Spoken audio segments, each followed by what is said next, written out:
The Cat and the Fiddler by Jacky Jeter. Pictures by Lionel Kalish. The Cat and the Fiddler. Parents Magazine Press, New York, 1968. One morning, a fiddler walked through town with his cat trailing at his heels. Shopkeepers were beginning to open their shops. Housewives were sweeping their stoops. The milkman with his cart was just finishing his rounds. "Pardon me," said the fiddler to the milkman. "I am a stranger in town. Perhaps you could direct me to a place where I might have breakfast." The milkman smiled and reached down to pat the fiddler's cat. "Why, of course," he replied. "There's a fine place just down the street. By the way, this looks like such a fine cat. Perhaps you could sell her to me."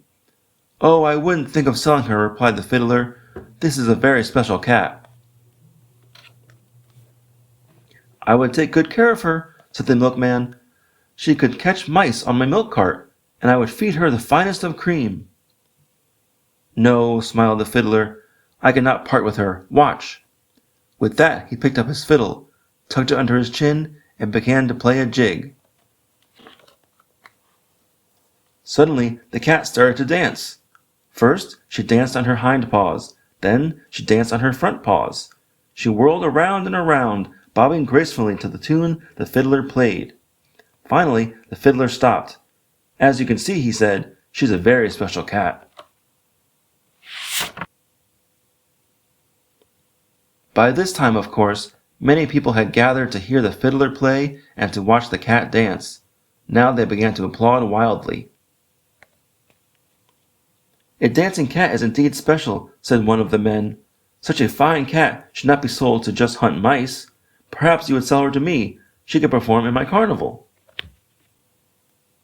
The fiddler shook his head. "Oh, no," he replied. "I do not intend to sell her at all. One does not part with such a special cat." And with that he put his fiddle away and walked on down the street. Now the fiddler was in no hurry to leave the town. He played lullabies for the babies in their carriages. He played jigs for the children in the park.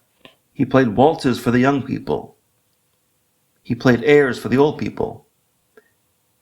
He played something for everyone, and as he did so, his cat would dance to the music. Everyone loved the cat and the fiddler. Never had the townspeople been so happy. One day, however, the king heard of the fiddler and his cat. "Send for them at once," he cried. "I must see what is so special about this pair."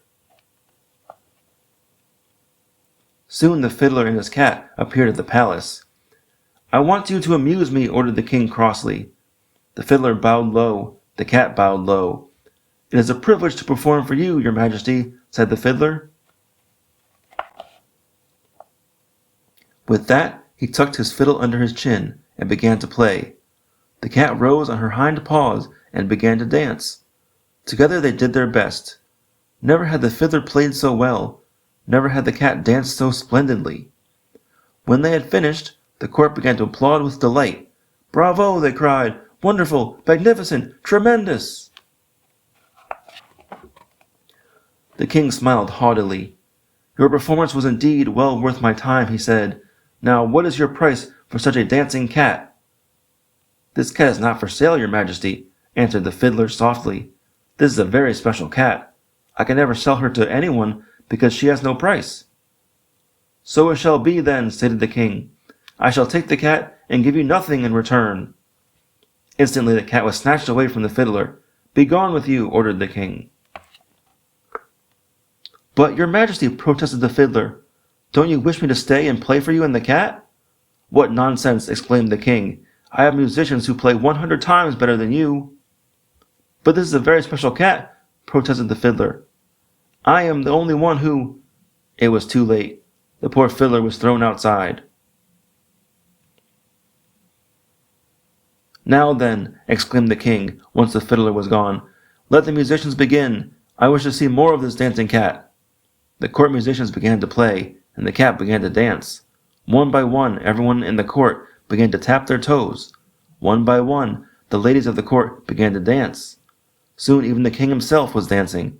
The cat led the dance around and around. Finally, the king grew tired. "Enough!" he shouted.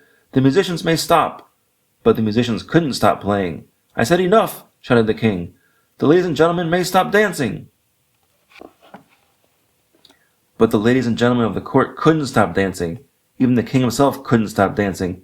"Help! Help!" cried the king. "I'm tired! Cat, stop your dancing! I command you, stop!" The cat, however, was not tired. She danced faster and faster, and everyone else found themselves dancing faster and faster. The cat danced outside the courtroom.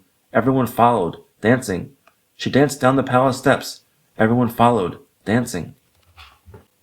She danced outside the palace gates. Everyone followed, dancing. Finally, she danced straight to the fiddler. Help us, gasped the king. "Stop your dancing cat." "Ah, but it's not my cat any more," said the fiddler, with a smile.